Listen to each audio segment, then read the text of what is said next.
My name is Ian Gordon, and I'm 32 years old.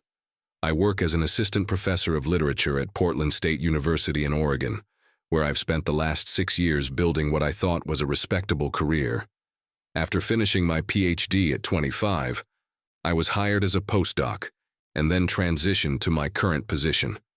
Growing up, I was always the responsible one, the steady son who got good grades and followed the rules. My younger brother Lucas, then 28, was different. He had that natural charisma that made everyone gravitate toward him. Our parents never tried to hide who their favorite was. Lucas became a local news anchor in Portland, one of those guys who could charm his way through any situation. Meanwhile, I was the professor who spent his evenings grading papers and preparing lectures. I'd accepted my role as the overlooked older brother until I met Sophie Miller. Sophie was then 34, a marketing consultant with her own firm downtown. We met at a faculty mixer in February 2023, and for the first time in my life, I felt like someone truly saw me. She appreciated my intellect, laughed at my dry humor, and seemed genuinely interested in my research on American literature.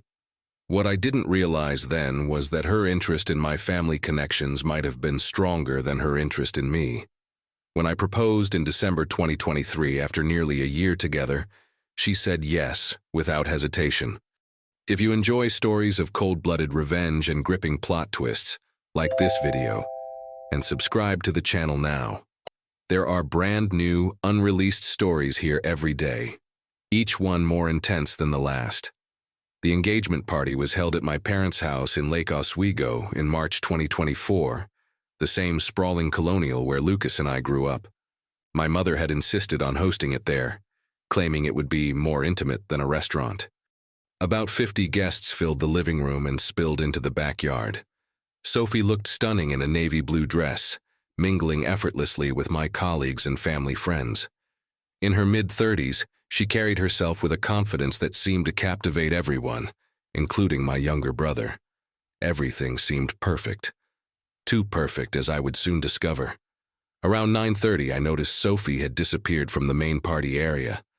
I'd been talking to my department chair about a potential research grant when I realized I hadn't seen her for nearly 20 minutes. Lucas was also nowhere to be found, but that wasn't unusual. He often stepped away to take work calls or charm small groups of guests with his stories. I decided to check upstairs, thinking maybe she'd gone to freshen up or needed a quiet moment. The second floor was dimly lit, most of the guests staying downstairs. I walked down the familiar hallway toward the bathroom but stopped when I heard voices coming from Lucas's old bedroom. The door was slightly ajar. I approached quietly, not wanting to interrupt if it was just a casual conversation. But as I got closer, the voices became clearer. Sophie's laugh, the one I'd fallen in love with, mixed with Lucas's deeper tone. There was something intimate about their exchange that made my stomach tighten. I pushed the door open just enough to see inside. Sophie was pressed against the wall near Lucas's old desk, his hands on either side of her face. They were kissing passionately, lost in the moment. My fiancée, and my brother. In the room where Lucas used to practice his high school speeches, where he'd hung his football trophies and charmed his girlfriends, I stood there for what felt like hours, but was probably only seconds. The betrayal hit me in waves. First, the visual confirmation of what I was seeing. Then the realization that this wasn't a sudden moment of weakness. The way they moved together suggested evident familiarity, an intimacy that couldn't have developed overnight. Neither of them noticed me. I backed away slowly, my heart pounding so loud I was sure they'd hear it. I made it to the bathroom and locked the door, staring at my reflection in the mirror. My face was pale, my hands trembling slightly. The sounds of the party continued downstairs. Laughter, clinking glasses, conversations about our future together. A future that had just shattered. I returned to the party 15 minutes later, having composed myself in the bathroom. Sophie was back in the living room, chatting with my aunt about wedding venues. Lucas stood near the bar, drink in hand, laughing at something my father had said. Both of them looked normal, as if nothing had happened. "There you are," Sophie said when she saw me, reaching for my hand. "I was wondering where you'd gone." Her touch felt foreign now, tainted. but I smiled and squeezed her fingers gently. "Just needed some air," I replied. The rest of the evening passed in a surreal haze. I watched Sophie interact with our guests, accepting congratulations and talking about our August 2024 wedding plans. I observed Lucas being his usual charming self, telling stories from the newsroom and making everyone laugh. Neither of them showed any sign of guilt or discomfort. When the last guest left around midnight, my parents retreated to their bedroom, exhausted but happy. Sophie and I were staying overnight, planning to drive back to Portland in the morning. As we prepared for bed in my old room, she seemed more affectionate than usual. "That was perfect," she said, brushing her teeth. "Your family really knows how to throw a party." I nodded, watching her in the bathroom mirror. "Lucas seemed to be enjoying himself," I said carefully. "Oh, you know Lucas," she laughed. "He's always the life of the party.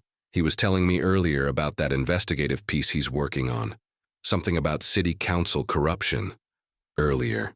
When exactly was earlier, before or after their intimate moment in his childhood bedroom? I didn't sleep that night. While Sophie lay beside me, breathing peacefully, I stared at the ceiling of my teenage bedroom, surrounded by my old books and academic awards.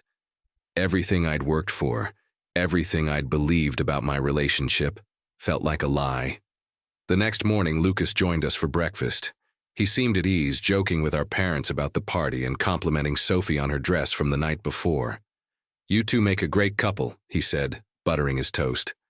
"Ian's lucky to have found someone who appreciates his academic pursuits." The pause was subtle, but I caught it. So did Sophie, who glanced at me briefly before smiling at Lucas. "I'm the lucky one," she replied. "Ian has such depth.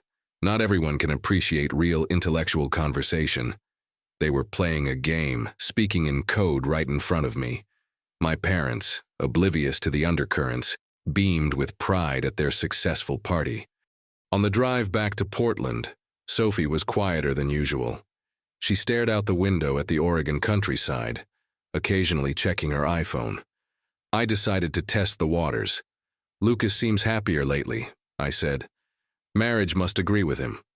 Sophie shifted in her seat. "Does it? I hadn't noticed. His wife Jennifer was asking about you last night. She mentioned you two should get together for lunch sometime." "That would be nice," Sophie replied, but her voice lacked conviction. Jennifer Gordon was Lucas's wife of 4 years, a pediatric nurse at Oregon Health and Science University. She was kind, genuine, and devoted to my brother. She also deserved to know what kind of man she'd married. Over the next week, I paid closer attention to Sophie's behavior. She'd always been busy with her marketing firm, but now she seemed to have more evening meetings than usual. Her phone, once casually left on counters and tables, was now constantly in her hand or tucked away in her purse. The breakthrough came the following Friday. Sophie said she had a client dinner that would run late, suggesting I not wait up. But at 8 o'clock, while walking to my car after evening office hours, I spotted Lucas's silver Lexus parked outside Romano's, an upscale Italian restaurant downtown. I didn't confront them. Instead, I drove home and waited. Sophie returned at 11:15, claiming the client dinner had been productive but exhausting. She went straight to shower, avoiding eye contact. That night, lying in bed beside her, I made my decision. I wasn't going to explode in a fit of rage or create a dramatic scene. That would give them the narrative they could control, portraying me as the unstable, jealous brother who couldn't handle losing to Lucas again. Instead, I would be strategic. I would document everything, protect myself financially, and when the time was right, I would make sure the truth came out in a way that couldn't be disputed or manipulated. The next morning, I opened a new savings account at Wells Fargo, separate from our shared Chase account. I began photographing important documents and quietly moving my most valuable possessions to my office at the university. I also started keeping a detailed log of Sophie's absences and inconsistencies in her stories. More importantly, I began documenting Lucas's public appearances and social media presence. As a local news personality, he had built his career on trustworthiness and family values. Any scandal could damage those carefully crafted perceptions. 3 weeks after the engagement party, in early April 2024, the situation reached its breaking point. Sophie announced she needed to take some time to think about our relationship. She claimed the engagement was moving too fast and she needed space to be sure about our future. I listened to her rehearsed speech calmly, nodding at appropriate moments. When she finished, I asked just one question. "How long has this been going on with Lucas?" The color drained from her face. For a moment, her composed facade cracked, and I saw genuine fear in her eyes. "I don't know what you mean," she said, but her voice was barely a whisper. "I saw you," I said simply. "At the engagement party, in Lucas's room." Sophie's shoulders sagged as if I'd released the air from her lungs. She sat down heavily on our couch, the same couch where we'd planned our wedding just weeks before. "Ian, I can explain." "How long?" I repeated. She was quiet for nearly a minute, staring at her hands. When she finally spoke, her voice was barely audible. "Since January. Since January." That meant it started just weeks after our engagement, while she was still wearing the ring I'd saved months to buy. "Does Jennifer know?" I asked. Sophie shook her head. "Lucas said he would handle his situation when the time was right." "His situation?" I laughed, a sound devoid of humor. "You mean his marriage? His wife who loves him?" She started crying then, but I felt nothing. No sympathy, no desire to comfort her. Those tears were for herself, not for the damage she'd caused. "I never meant for this to happen," she sobbed. It just did. Lucas understands me in ways that—" "Stop," I interrupted. "Just stop talking." I walked to our bedroom and pulled out the suitcase I'd already packed and hidden in the closet. Sophie followed me, still crying, still trying to explain the unexplainable. "Where are you going?" she asked. "I'm staying at the campus hotel," I said, zipping up the suitcase. "You have until Sunday to move out." "Ian, please. We can work through this. It was a mistake."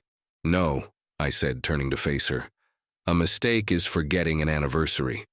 A mistake is double booking dinner plans.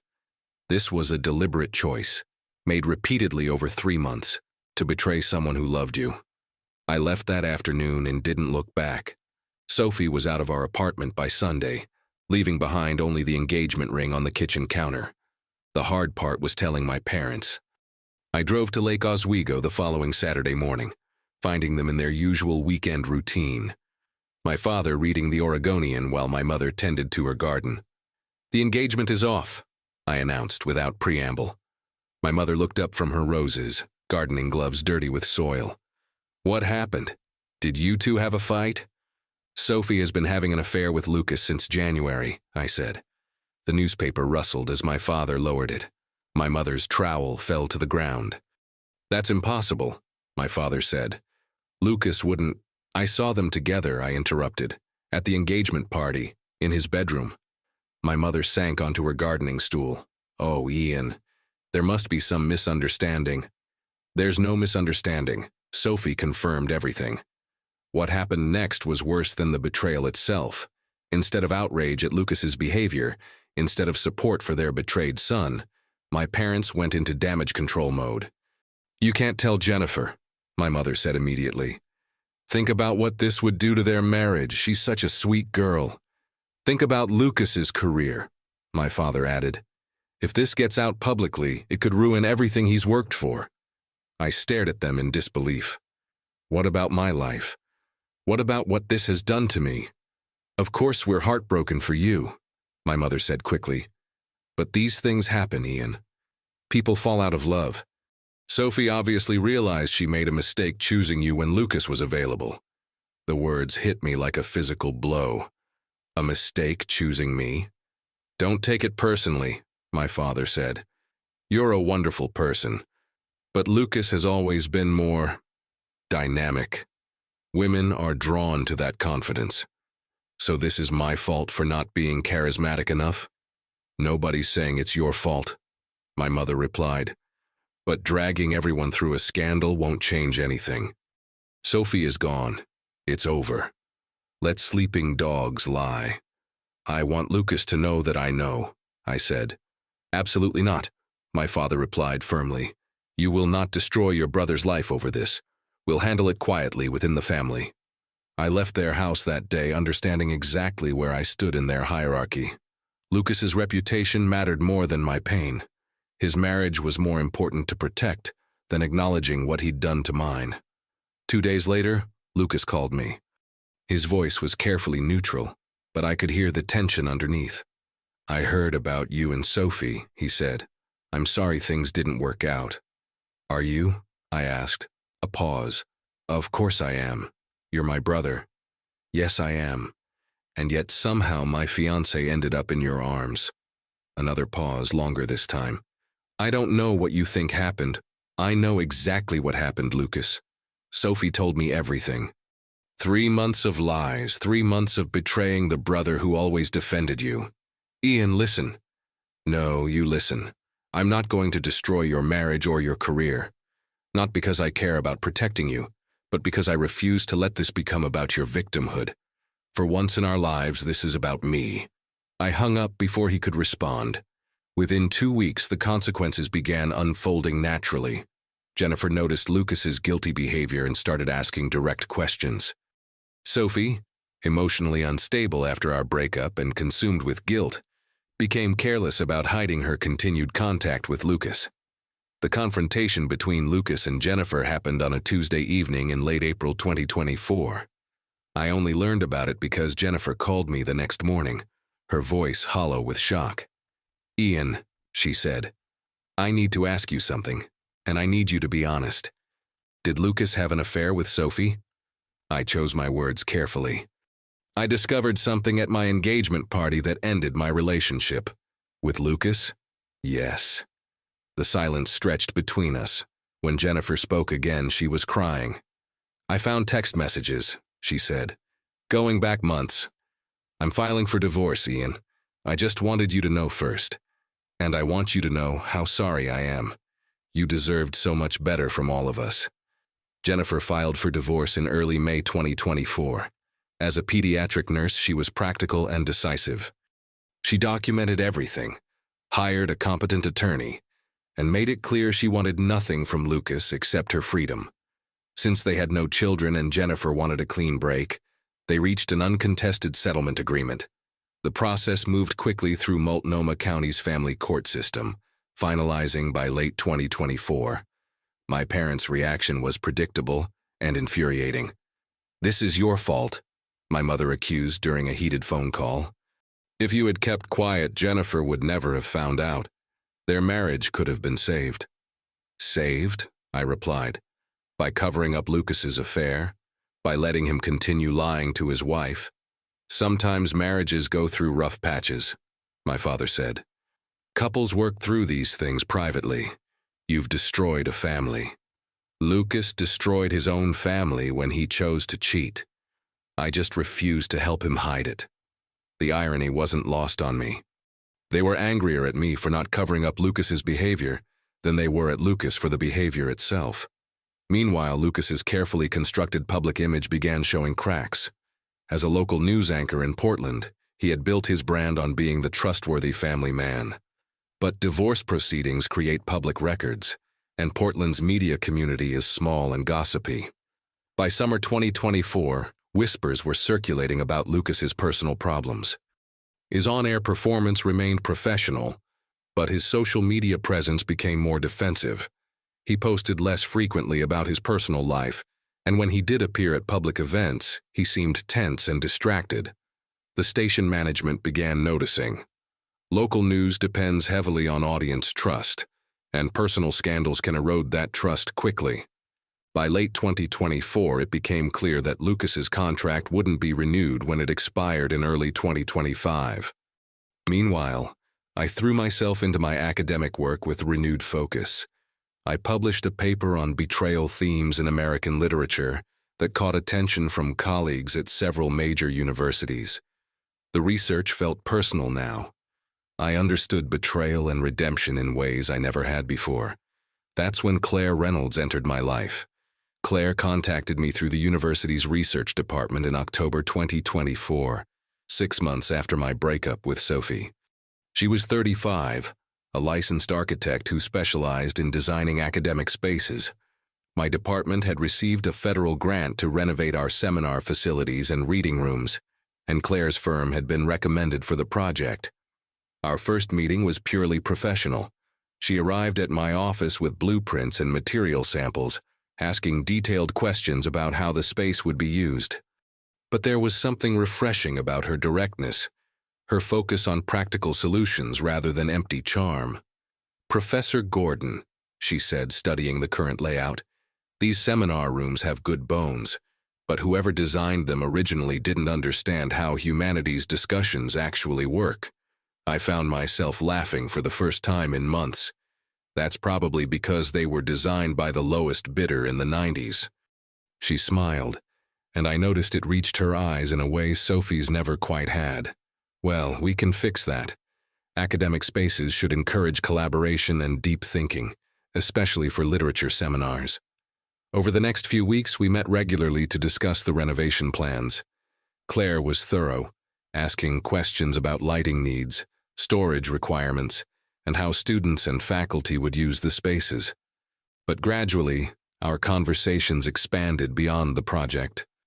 "You seem to actually understand what professors need," I told her during one of our planning sessions in November. "My father was a chemistry professor at UC Davis," she explained. "I grew up watching him struggle with poorly designed spaces. It's why I specialized in academic architecture." There was depth to Claire that I hadn't expected. She wasn't trying to impress me or manipulate me. She was simply competent, intelligent, and genuine in a way that felt refreshing after Sophie's calculated performances. The renovation took 4 months to complete, finishing in February 2025. By then, Claire and I had transitioned from professional collaborators to friends, and gradually into something deeper. Our relationship developed slowly, built on mutual respect and shared values rather than chemistry alone. When I finally told her about Sophie and Lucas, we were sitting in one of the newly renovated seminar rooms in March 2025, sharing takeout Thai food and reviewing the final project documentation. "I was engaged until last year," I said, testing the waters. Claire looked up from her pad thai. "What happened?" "She was having an affair with my brother." I expected sympathy, maybe shock. Instead, Claire set down her chopsticks and studied my face carefully. "That explains some things," she said finally. "What things?" "Why you're so careful about boundaries. Why it took you months to ask me for coffee outside of work hours." She paused. "Why you seem genuinely surprised when I follow through on promises." It was the most perceptive observation anyone had made in years. "Does it bother you?" I asked. "The complications?" "Everyone has a past, Ian. The question is whether you've learned from it, or whether it's still controlling your present." By this time, Lucas's career in Portland had effectively ended.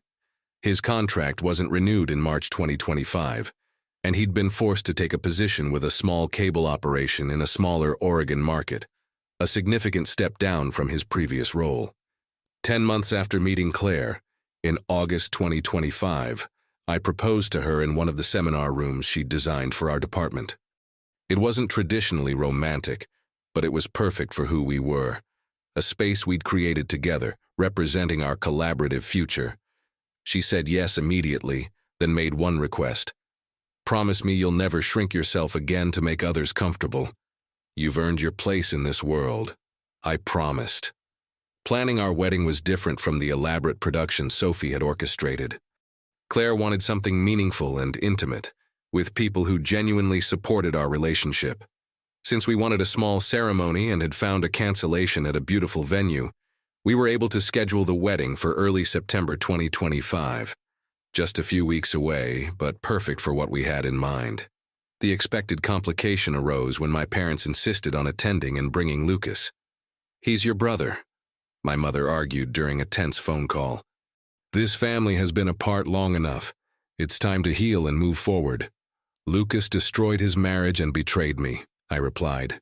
"There's nothing to heal." "That was over a year ago," my father added. "People make mistakes. You need to forgive and let the family come together." "I have moved forward," I said. "I've moved toward people who understand that trust and loyalty aren't negotiable." But they persisted. They threatened not to attend unless Lucas was included. They accused me of being vindictive and unforgiving. They deployed every guilt tactic they'd used throughout my childhood. Finally, I gave them my answer. If Lucas shows up to my wedding, you're both uninvited. I won't have the most important day of my life turned into another opportunity to prioritize his comfort over mine. They hung up on me, just as I'd expected. Claire found me afterward, staring at my phone in our kitchen. What did they decide? She asked. They chose him. Like they always do. She wrapped her arms around me. Then we'll have exactly the wedding we want with exactly the people who deserve to be there. And we did. Our wedding day in early September 2025 was everything I'd hoped for. Small, genuine, filled with joy. My university colleagues attended, along with Claire's family and our closest friends.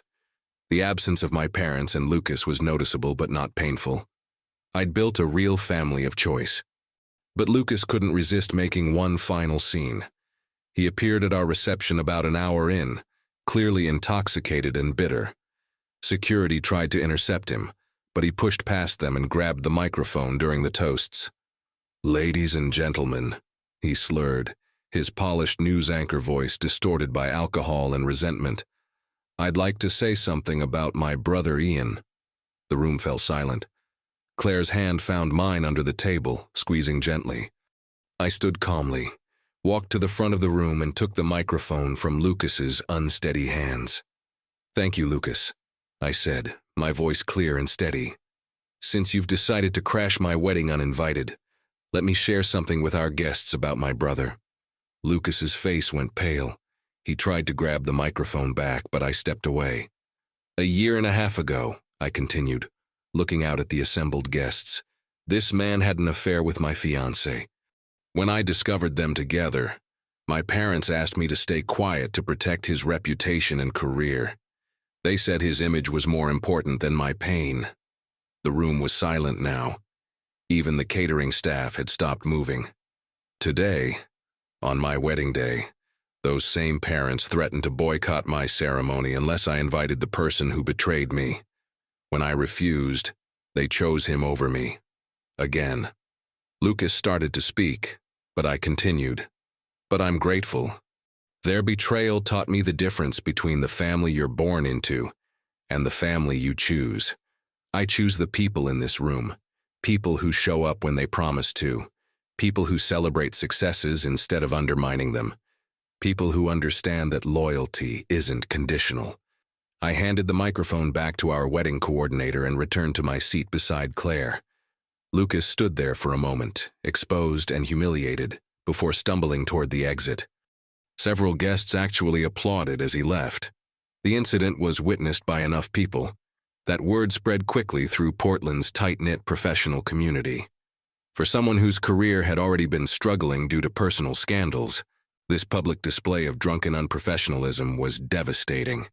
Within days, his small cable job was terminated as the story made its way through local media circles. That night, lying beside my wife in our hotel room, I felt something I hadn't experienced in years. Complete peace. "Any regrets?" Claire asked softly. "None," I replied. "I spent 32 years trying to earn their approval. Tonight I realized I already had something better, self-respect." Lucas's downward spiral accelerated rapidly after that public humiliation. The combination of professional failure, personal scandals, and his embarrassing behavior at my wedding made him essentially unemployable in Portland media. The last I heard, he was working part-time for a small radio station in Eastern Oregon, a dramatic fall from his previous status. My parents made a few half-hearted attempts at reconciliation in the days after the wedding, but the foundation was permanently cracked. They'd shown me exactly where I ranked in their priorities, and I'd finally stopped competing for conditional love. Claire and I built something genuine together. Her architectural practice expanded, and my academic career flourished. We created a partnership based on mutual respect, shared goals, and unwavering loyalty to each other. A few colleagues have already asked if I ever regretted exposing Lucas so publicly at my wedding. The answer is straightforward. I don't regret telling the truth. I regret that it took me 32 years to realize I deserved better than being the backup son. The real victory wasn't destroying Lucas or cutting off my parents. The real victory was learning that the best revenge isn't hurting the people who hurt you. It's refusing to let them hurt you anymore. If you enjoyed this story, please like this video and leave a comment telling me what you thought. And if you're not already subscribed to the channel, please subscribe and ring the notification bell to get alerts about new stories like this one. Thanks for watching, and I'll see you next time.